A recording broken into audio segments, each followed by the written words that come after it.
Hello everyone. Today we are going to discuss some important questions on binomial theorem because this is very important topic and each time they fix 3 to 4 questions from this topic. Our first question is total number of terms in the expansion of 1 plus 2x plus x square raised to power 20. इसमें total number of terms कितनी होंगी ये पूछा हुआ है, तो इसको हम डायरेक्टली करते हैं सॉल्व। आपको देख के ये पता चल रहा है कि ये किसी का आइडेंटिटी ओपन हुई है। मतलब इस क्वेश्चन को देख के सबसे पहले तो बात यही वाली दिमाग में आती है कि 1 plus 2x plus x square क्या होता है, हमारे पास 1 प्लस एक्स का होल स्क्वायर होता है।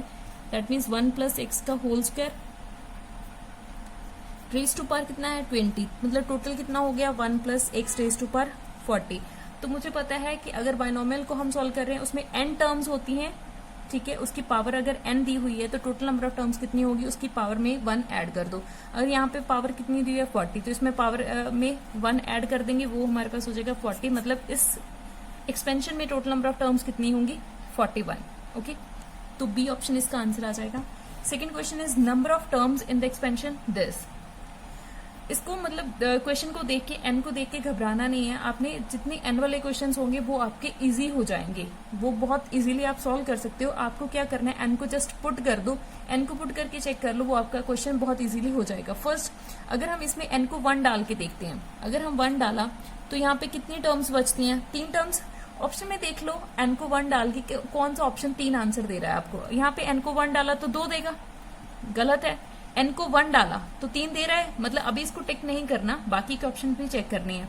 एन को 1 डाला 1 दे रहा है, बिल्कुल गलत है। एन को 1 डाला तो 2 दे रहा है, बिल्कुल गलत है। मतलब बी ऑप्शन सही है हमारा, ठीक है। तो ऐसे ऐसे करके आप क्वेश्चन को चेक कर सकते हो। थर्ड क्वेश्चन सेम वैसा ही है, सेकंड क्वेश्चन जैसा। नंबर ऑफ टर्म्स चेक करनी है हमने इसमें भी। 1 plus x square 1 by x square raise to power n, इसमें भी हमें क्या करना है, एन को 1 फिक्स कर दो सबसे पहले। तो एन को 1 फिक्स करेंगे तो आपके ऑप्शन के अकॉर्डिंगली अगर एन को 1 किया तो 3 टर्म्स है, एन को 1 करेंगे तो यहाँ पे 3 मिल रहा है। एन को 1 किया तो 1 मिल रहा है, तो गलत हो गया। एन को 1 किया 2 मिल रहा है, एन को 1 किया 2 मिल रहा है, मतलब ए ऑप्शन आपकी सही हो जाएगी, ठीक है। एन को फिक्स करके आपके बहुत ज्यादा क्वेश्चन सॉल्व होने वाले हैं इसमें। नेक्स्ट है हमारे पास coefficient of x raise to power N in 1 plus x square up to so on raise to power minus N. ये आपको देख के पता चल रहा है कि एक जीपी गिवन है आपको, तो इसका अगर हमें इनफाइनाइट जीपी है, इनफाइनाइट जीपी में हमारे पास होता है sum of infinite GP a upon 1 minus R. तो a कितना है यहाँ पे 1 divided by 1 minus R, R is common ratio, R is X, 1 minus X, ऊपर कितनी है पावर माइनस एन। अगर मैं 1 माइनस एक्स को ऊपर लेके जाऊंगी तो 1 माइनस एक्स रेज पर एन बन जाएगा ये, क्योंकि ऑलरेडी ये नीचे था, ऑलरेडी पावर हमारे पास किसमें है नेगेटिव में, तो ये बन जाएगा। तो इसने पूछा क्या हुआ है, coefficient of x raise to power n, x raise to power n का कोफिशिएंट पूछा। इसको ओपन करके देख लो, सबसे पहले क्या आएगा सी नॉट C1 माइनस का आएगा x, C2 x square, C3 x cube plus up to so on minus 1 raise to power n Cn x raise to power n, ऐसे बनेगा। तो इन्होंने x raise to power n का पूछा, x raise to power n का कितना आएगा minus 1 raise to power n, ऊपर एन होती है एन Cn कितना हो जाएगा हमारे पास 1, तो minus 1 raise to power n. D option आपके पास आंसर पड़ा है इसका, ठीक है। Next question is coefficient of x raise to power N in the expansion this. वैसा ही क्वेश्चन है जैसा हमने ऊपर डिस्कस किया था, इसको देख लेते हैं।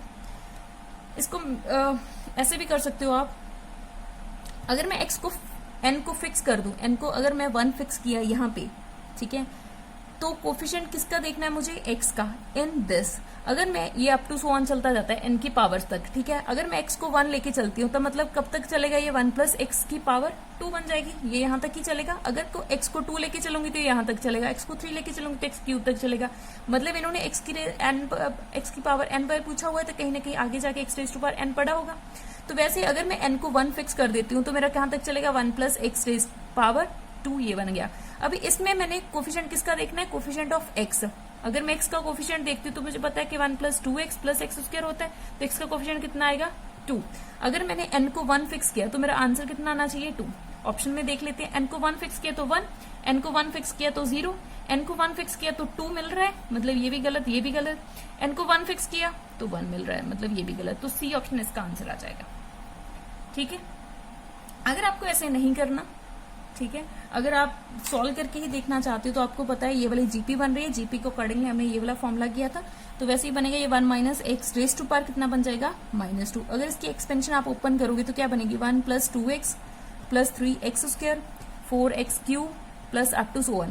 मतलब अगर मैं x raise to power n की देखना है मुझे, ठीक है, उसके साथ क्या पड़ा है 4, 3 के साथ 4, 2 के साथ 3, मतलब पावर जितनी है उससे एक ज्यादा पड़ा है, तो यहाँ पे कितना पड़ा होगा n+1। तो x raise to power n का कोफिशिएंट कितना हो जाएगा n+1। तो आप यहां से भी आप इसको चेक कर सकते हो, ठीक है। Next question is if 17th and 18th term in the expansion this 2 + a raise to power 50 are equal, दोनों टर्म्स इक्वल हैं, तो वैल्यू ऑफ a बतानी है आपको कितनी होगी।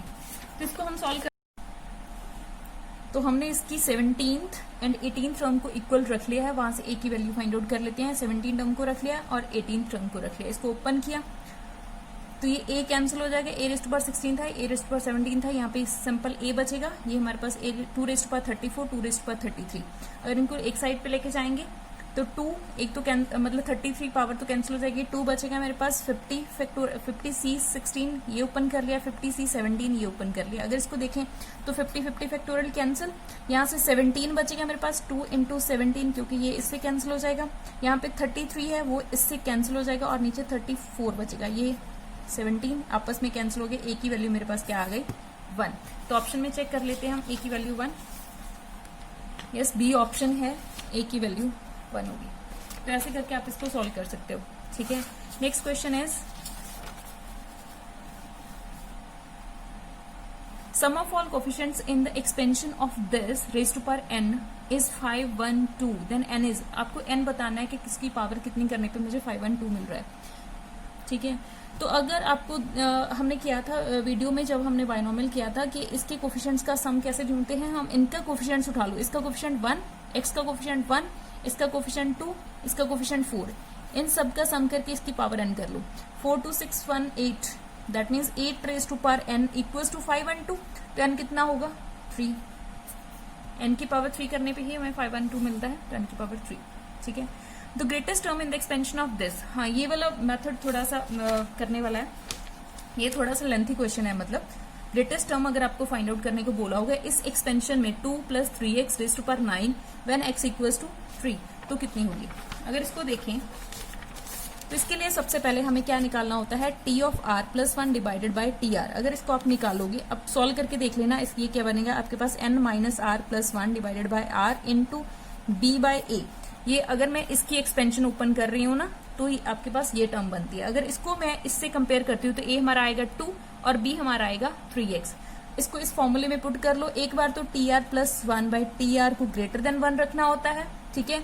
अभी r को क्या चेंज कर दो, r + 1 में, तो क्या बनेगा tr + 2 डिवाइडेड बाय tr + 1, और इसको क्या करना होता है लेस देन 1 रखना होता है। इसको सॉल्व कर लो, इसमें जो भी r की वैल्यू आएगी वो आपका आंसर आ जाएगा, ठीक है, वो आपकी टर्म बन जाएगी। तो इसको देख लेते हैं, tr + 1 by divided by tr करेंगे जब हम, तो n कितना है हमारे पास 9 minus r as it is + 1 divided by r, b कितना है यहाँ पे 3x डिवाइडेड बाय 2, ठीक है। इसको ग्रेटर देन 1 रखना है मुझे, तो रख लेते हैं। ये क्या बन जाएगा मेरे पास 10 - r by r, 3x by 2 is greater than 1। और x की वैल्यू उन्होंने स्टेटमेंट में मुझे दे दी, व्हेन x इक्वल्स टू 3/2। यहाँ पे हम x की वैल्यू डाल देते हैं। अगर यहाँ पे x की वैल्यू डालेंगे 3/2 तो 9/4 बन जाएगा ये। That means 10 - r divided by r into 9/4 is greater than equals to 1। तो क्या बनेगा 90 - 9r is greater than equals to 4r, 90 greater than 4r। तो r की वैल्यू कितनी बनेगी 90 इधर जाएगा तो 13 बन जाएगा डिवाइडेड बाय 13।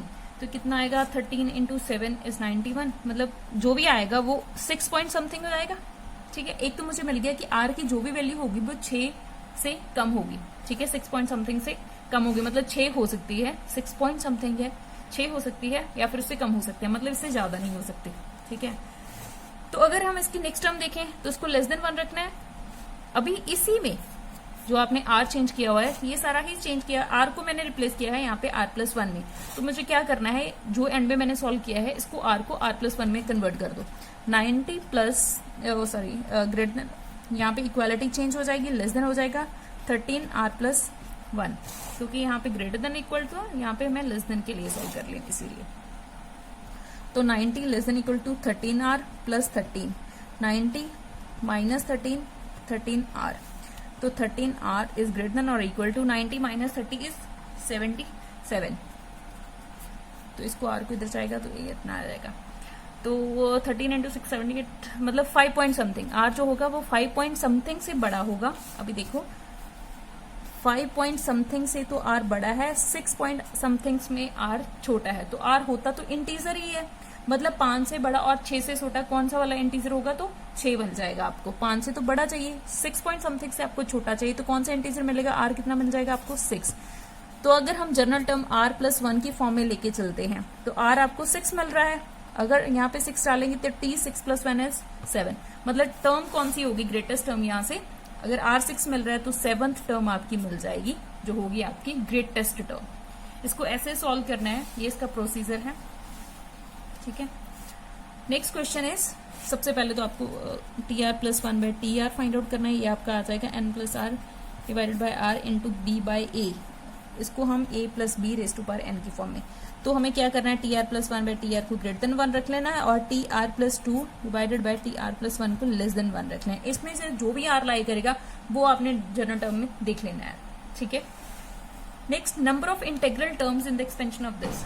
इसमें नंबर ऑफ इंटेग्रल टर्म्स कितनी होगी, इसके लिए शॉर्ट ट्रिक है हमारे पास। आपको जो भी दिया हुआ है ना यहाँ पे 2 और 6, इसका सबसे पहले एलसीएम ले लो। 2 और 6 का एलसीएम कितना आएगा, 6 को अभी 6 से 642 जो भी पावर है हमारे पास उसको डिवाइड करना है। अगर तो इसने कंप्लीटली डिवाइड कर दिया, अगर तो रिमाइंडर 0 आ गया आपका, तो जितना भी इसको डिवाइड करके आएगा उसमें +1 करना है। अगर रिमाइंडर नॉन जीरो आया तो जितना इसको डिवाइड करके आएगा सिर्फ उसी को लेके चलना है आपको। अगर तो डिवाइड करने पे कंप्लीट डिवाइड होता है, रिमाइंडर 0 आता है, तो आपको 1 ऐड करना है उसमें। अगर रिमाइंडर 0 नहीं आता, नॉन जीरो आता है, तो उसमें आपको 1 ऐड करने की कोई जरूरत नहीं है। अगर इसको देखें तो अगर ये डिवाइड करते हैं 607, ये कंप्लीट डिवाइड कर गया इसको 107। तो अगर ये कंप्लीट डिवाइड करता है उसमें 1 ऐड कर दो, मतलब 107 प्लस 1 करेंगे तो 108। तो total number of integral terms कितनी बन जाएंगे आपके पास, C option 108। Okay, next the term independent of X in this. इसमें से कौन सी टर्म है जो इंडिपेंडेंट ऑफ एक्स होगी। इसके लिए आपको इसको ओपन कर लो। सबसे पहले क्या आएगा, C0 C1x C2x² C3x³ plus up to so on, ऐसे ही जाएगा। आगे वाले को भी ओपन कर लो, C0 C1/x C2/x² C3/x³ plus up to so on. अगर इनको मल्टीप्लाई करेंगे हम, कौन सी टर्म है जो इंडिपेंडेंट आ रही है, मतलब जिसमें x बिल्कुल नहीं आ रहा। अगर मैं C0 को C0 के साथ मल्टीप्लाई कर रही हूँ तो कोई x नहीं आ रहा, मतलब C0² तो पक्का आएगा ही आएगा ऑप्शन में। देखो इसमें भी C0² आ रहा है, इसमें भी C0² आ रहा है, b तो पक्का कैंसिल हो गया। अभी आगे देखें, अगर C1 को किससे मल्टीप्लाई करें कि वो जो टर्म है वो x वाली ना आए। C1 को अगर मैं C1 के साथ ही मल्टीप्लाई करती हूँ, x कैंसिल हो जाएगा, मतलब C1 इंटू C1, तो C1 का स्क्वायर भी आना चाहिए ऑप्शन में। तो देख लो इसमें आ रहा है C2 का स्क्वायर, मतलब ये इन्होंने सिर्फ E1 दी हुई है, यहाँ पे दिया हुआ है C1 का स्क्वायर, मतलब ये आएगा, इसमें C1 नहीं दिया हुआ।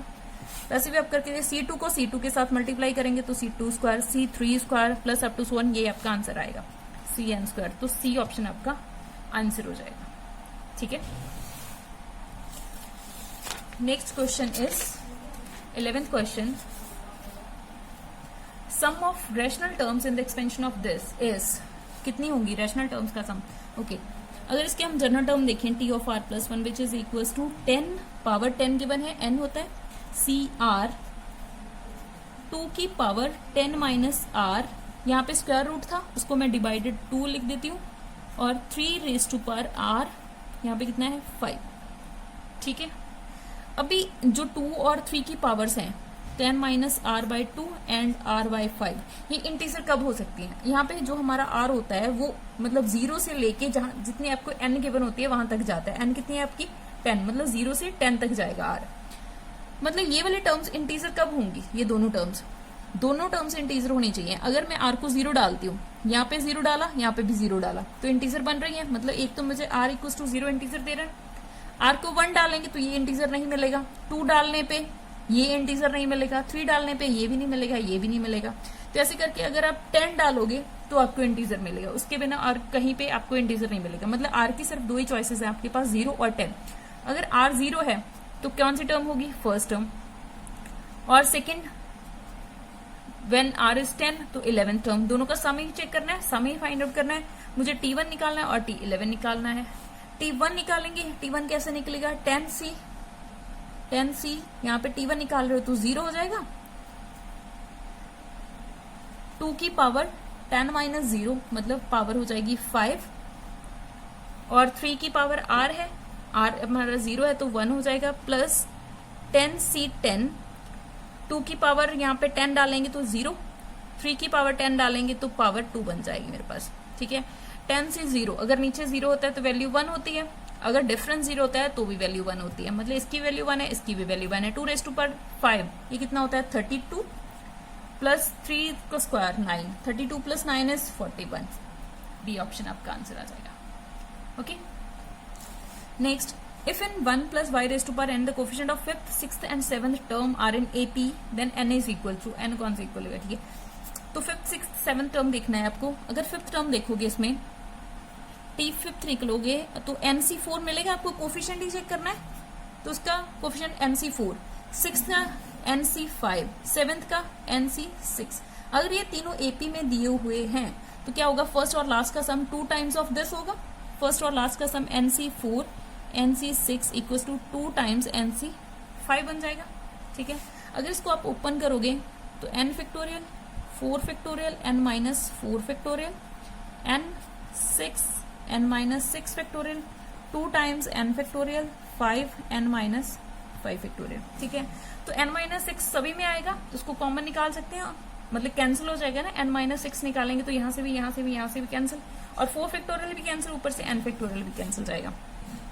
तो आपको ये सॉल्व करने के बाद क्या मिलेगा, ऊपर से n गया तो 1 by n minus 4 n minus 5 plus 1 by, यहाँ पे 6 था तो 6 इंटू 5 30, क्योंकि 4 फैक्टोरियल कॉमन निकाला है आपने, n माइनस 6 फैक्टोरियल कॉमन हो जाएगा, which is equal to 2 divided by 5, 5 आएगा, n माइनस 5 आएगा, ये आपके पास बचा है।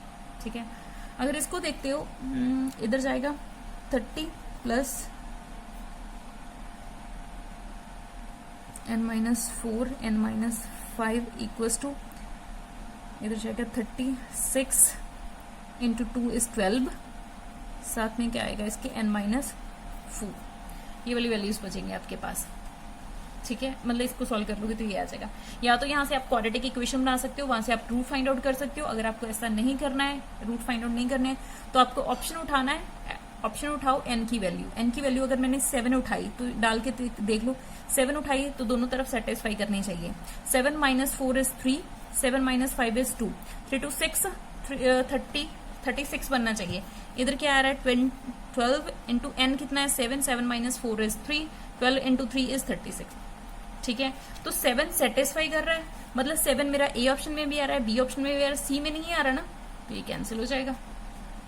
ठीक है, अभी आपको चेक करना है 11 और 14 को, एक को डाल के देख लो, अगर ये सेटिस्फाई कर गया तो ये ऑप्शन, अगर ये सेटिस्फाई नहीं किया तो ये वाला ऑप्शन आ जाएगा। अगर आप 11 को चेक कर रहे हो तो क्या बनेगा उसके लिए, 30 plus 11 minus 4 7, 11 minus 5 6 which is equal to 12, 11 minus 4 7, 30 42 मतलब 72 बनना चाहिए, और इधर 72 नहीं आ रहा, 12 into 7 is not equal to 72, मतलब 11 इसका रूट नहीं है, तो ए ऑप्शन कैंसिल हो जाएगा, बी ऑप्शन आपका आंसर आ जाएगा। ठीक है, मतलब 14 बन जाएगा, आप इसको चाहे तो सेटिस्फाई करा के देख सकते हो। Next is sum of coefficients of the expansion this, ये एक्सपेंशन दी हुई है 1 plus x minus 3x square raised पर 2143 इज, तो कितना होगा सम ऑफ कोफिशिएंट्स, सम निकालते हैं, इसका कोफिशिएंट्स उठाना है आपको। इसका कोफिशिएंट फर्स्ट का 1, x का आएगा 1, इसका कितना है माइनस 3, तो 2 माइनस 3 माइनस 1, ऊपर पावर कितनी है ऑड नंबर, तो माइनस 1 की पावर ऑड करेंगे तो कितना आएगा आपके पास माइनस 1। ठीक है, नेक्स्ट आपको निकालना है coefficient of x raise to power 4 in the expansion of this. इसके लिए आप क्या करोगे, ये आपके पास है 1 plus 2x plus 3x square into 1 minus x raise to power minus 2, यही है। इसको ओपन कर लो, इसको ओपन करेंगे तो क्या आएगा, 1 plus 2x 3x square 4x cube plus up to so on, यहाँ पे लिख देती हूँ 5x raise to power 4 up to so on. तो किसका कोफिशिएंट देखना है आपको? x रेज टू पावर 4 का, ठीक है। तो x रेज टू पावर 4 का कोफिशिएंट चेक कर लो। 1 को किससे मल्टीप्लाई करेगी? x रेज टू पावर 4 बनेगा, मतलब 1 को अगर मैं 5 से मल्टीप्लाई करती हूँ तो 5 आएगा। x को किससे मल्टीप्लाई करें? इससे 2 इंटू 4 8, 3 को एक्स स्क्वायर है तो एक्स स्क्वायर करें, 3 इंटू 3 9, यही बन रहा है आपके पास। तो ऑप्शन कौन सी आएगी? 8 plus 9 17 plus 5 is 22, D option. तो कोफिशिएंट मिल गया आपको, ठीक है, x रेज टू पावर 4 का। Okay, next question is 15th question, coefficient of x raise to power 4 in this expansion. वही सेम क्वेश्चन है। अच्छा, तो इसमें आप x रेज टू पावर 4 का, आई थॉट कि सम ऑफ कोफिशिएंट्स पूछा हुआ है। x रेज टू पावर 4 का करना है तो 1 प्लस एक्स, यहां से हम क्या कॉमन निकाल सकते हैं? एक्स स्क्वायर कॉमन ले सकते हैं, तो क्या बचेगा मेरे पास? 1 plus x, raise to power कितना है? 4, तो क्या बनेगा? 1 प्लस एक्स, यहाँ पे 4 नहीं है, यहाँ पे n है, जिसको हमने ऐसे ओपन कर लिया, 1 plus x raise to power n, 1 plus x square raise to power n, दोनों की एक्सपेंशन ओपन कर ली यहाँ पे भी, और 1 प्लस एक्स स्क्वायर की भी होगी। तो अगर इसको में हम चेक करना है x रेज टू पावर 4 का कोफिशिएंट, c नॉट को किससे मल्टीप्लाई करूंगी? x रेज टू पावर 4 बनेगा, c नॉट को x इससे मल्टीप्लाई करेंगे हम, x की पावर 4, तो क्या बनेगा? c नॉट c2, दोनों की मल्टीप्लाई, c1 ऑफ x, मतलब x है तो x क्यूब से मल्टीप्लाई करना पड़ेगा, पर इधरली साइड, इधर वाली साइड कोई भी x क्यूब वाली टर्म नहीं है तो नहीं आएगा। c2 x स्क्वायर है यहाँ पे, तो इधर किससे मल्टीप्लाई करेंगे? x स्क्वायर वाली टर्म से, तो क्या आएगा? c2 c1। c3 है को x वाली टर्म से मल्टीप्लाई करना था, बट वो नहीं है तो नहीं होगा। c3 यहाँ पे c4 x raise to power 4 वाली टर्म होगी, c4 को अगर मैं c नॉट से मल्टीप्लाई करूंगी तो मेरे पास x रेज टू पावर 4 का कोफिशिएंट मिलेगा, मतलब c नॉट c4। ऑप्शन में ये आने चाहिए आपके पास। अच्छा, यहाँ पे मैंने c नॉट यूज किया, c नॉट की वैल्यू क्या होती है? 1 होती है, मतलब c2 c1 c2 और c नॉट की वैल्यू अगेन 1 c4, तो ये आपकी c ऑप्शन पड़ी है, ठीक है। तो नेक्स्ट क्वेश्चन है, टोटल नंबर ऑफ टर्म्स अगर आपको फाइंड आउट करनी हो, एक्सपेंशन ऐसी कुछ दी हुई हो, तो इसके लिए फॉर्मूला होता है highest power minus lowest power divided by gap into n plus 1। तो हाईएस्ट पावर कितनी है इसमें? 3, लोएस्ट पावर कितनी है? 1, 3 माइनस 1, और पावर्स में गैप कितना है? यहाँ पे 1 है, यहाँ पे 2 है, यहाँ पे 3 है, पावर्स में गैप कितना है? 1 1 का, इंटू n कितना है? 20 प्लस 1 फॉर्मूले का, 3 minus 1 is 2, 2 into 20 40, 40 plus 1 is 41, तो ऑप्शन सी इसका आंसर आ जाएगा, ठीक है। Next, the value of this, अगर आपने किया था c नॉट c1 c2 ये सारे कोफिशिएंट्स का सम कितना होता है? 2 रेज टू पावर n, ठीक है। अगर आपको इवन या ऑड फाइंड आउट करने होते हैं तो टोटल को डिवाइड कर दो 2 से, दैट मीन्स अगर टोटल ये है उसको डिवाइड करेंगे 2 से, 2 raise to power n minus 1 बनेगा। तो वही काम यहाँ पे किया हुआ है, 2 की पावर कितनी करनी है यहाँ पे? c not c2 c4 c6 c8, मतलब इन्होंने इवन वाले पूछे हुए हैं। अगर टोटल पूछे हुए होते तो 2 रेज टू पावर 8 बन जाता, अभी उन्होंने पूछा है इवन वाले, तो -1 कर दो उसमें से, 2 रेज टू पावर 7 कितना होता है? 128। Sum of coefficients of even powers of x in this, यहाँ पे भी इवन पावर्स भी पूछ रही हैं, ठीक है, इवन वाले ही पूछे हुए हैं।